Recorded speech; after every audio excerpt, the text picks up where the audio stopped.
The gentlewoman from California, Ms. Kim, is now recognized for 5 minutes. Thank you, Mr. Chairman. I want to thank you for holding this hearing, and I want to thank our witnesses for joining us today.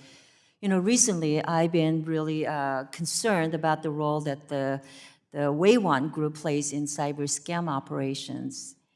Ms. Cohen, I know that Channel S's played a very sizable role in exposing the group's illicit activity.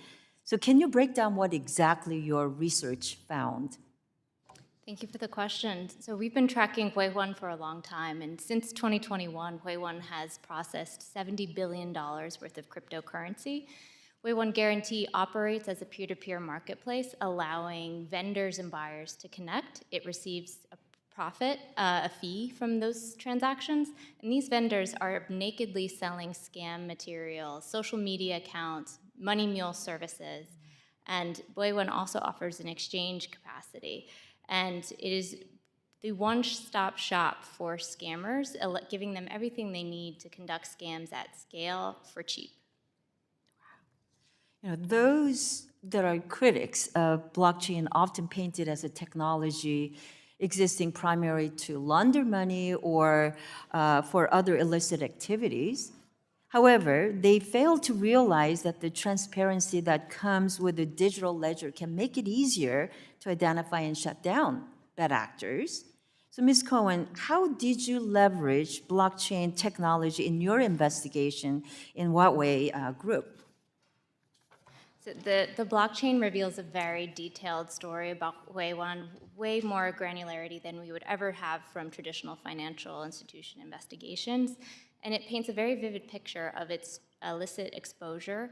We see many of our scams are using Wei1 as a common denominator, the common place to launder, cash out funds, but also reinvest the proceeds of scams for additional materials used to target additional victims.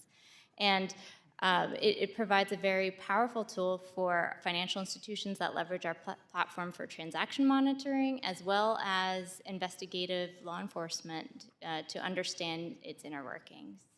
So as we try to shut down organizations like the Wei1 Group, do you think sanctions are effective tool? Sanctions are certainly a powerful tool, and one tool in the toolbox.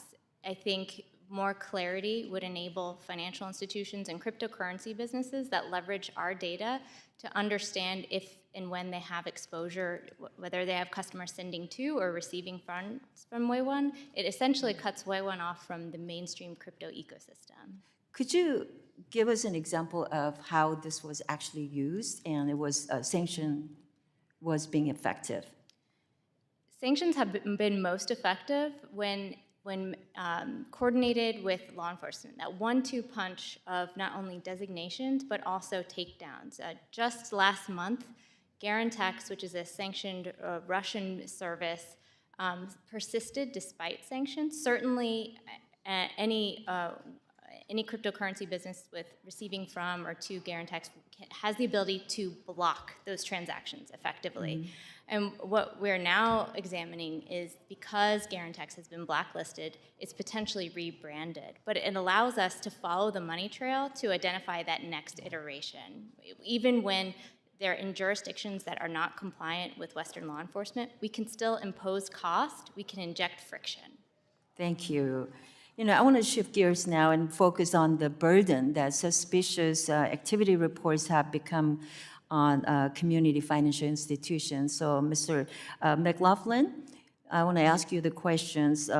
For community banks that have smaller regulatory teams, how much harder is it to complete the SARS with the level of details that is required?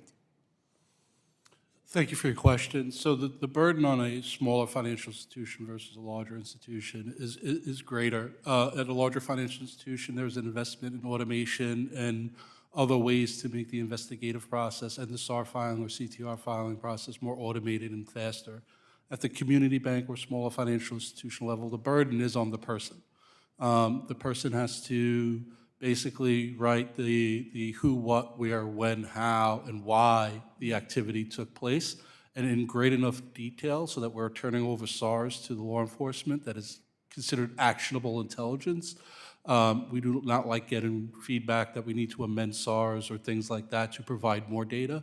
So we look to provide as much data up front so the law enforcement can take it, but it is a very burdensome process because at that level of institution, there's not a lot of automation that takes place. Right. Well, thank you very much. I yield back.